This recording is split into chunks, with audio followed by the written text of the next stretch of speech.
fala em juventude, logo vem à cabeça a energia e a vontade de mudança que essa fase da vida permite.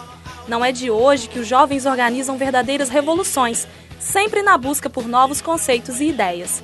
O movimento punk da década de 70 nos Estados Unidos representa bem a ousadia dos jovens da época. A cultura punk, no meu entendimento, assim, ela nasce do movimento musical nos Estados Unidos, na década de 70, meados de 70, onde se buscava resgatar a simplicidade e a questão juvenil do rock and roll, porque a crítica era que o rock and roll estava se tornando uma música muito rebuscada, muito clássica. Nessa época, a cultura, o rock, estava muito vinculado ao progressivo. E o rock tinha, digamos assim, perdido aquela rebeldia. Então estava afastando da ideia de juventude. Aí, num segundo momento, o caráter político vai ganhando mais peso. Então, o punk, a música deixa de ser até o fator único ou principal em função da ideologia e da mensagem que se passava, da luta contra as injustiças. O punk rock é marcado pela releitura da cultura rock and roll. As músicas punk são curtas e apresentam pouco mais de 3 acordes.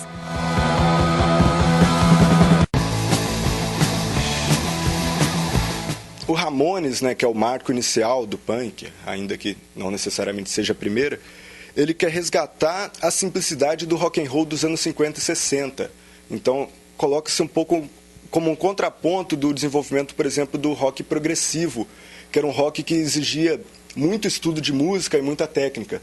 Então, tem a ver com voltar à simplicidade e com democratizar a música.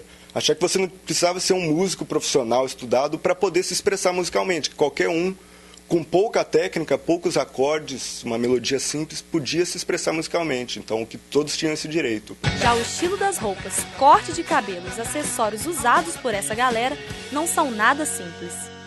No início, a questão do visual e tudo mais, ela não era muito consciente ideologicamente. Ela tinha mais a intenção de chocar valores tradicionais da sociedade. Então, tudo que fosse ofensivo, subversivo aos padrões sociais, usavam. Tanto é que usou-se no começo até suástica, mesmo que não tivesse nenhuma afinidade com o nazismo.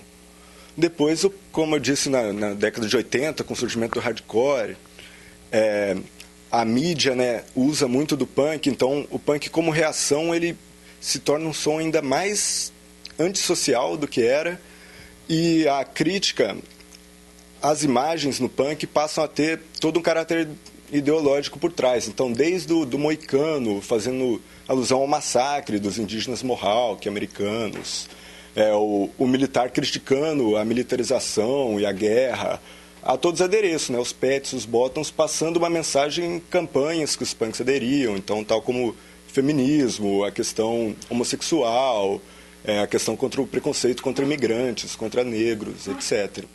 Mas hoje em dia, o punk ele se preocupa menos com o visual e mais com a ideologia em si. Os ideais de quebra da hegemonia do capitalismo e o estilo de vida propostos pelos punks no início do movimento, até hoje, influencia muita gente. Eu acho que o movimento punk, principalmente no Brasil, ele influenciou toda a geração do rock do Brasil. Você não tem nenhum grupo de rock, mesmo que ele seja mais pop, que não tenha influência de punk. O rock teria se tornado uma música muito mais erudita se o punk não tivesse feito essa crítica da volta da simplicidade. Isso influenciou diversos outros movimentos musicais depois, como o grunge, né?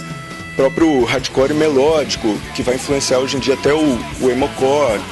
O próprio rock Brasil, né, que é o mais conhecido de Brasília, ele vai adquirir características musicais próprias, mas ele surge totalmente influenciado pelo punk, Legião Urbana, Plebe Rude, Capital Inicial, né?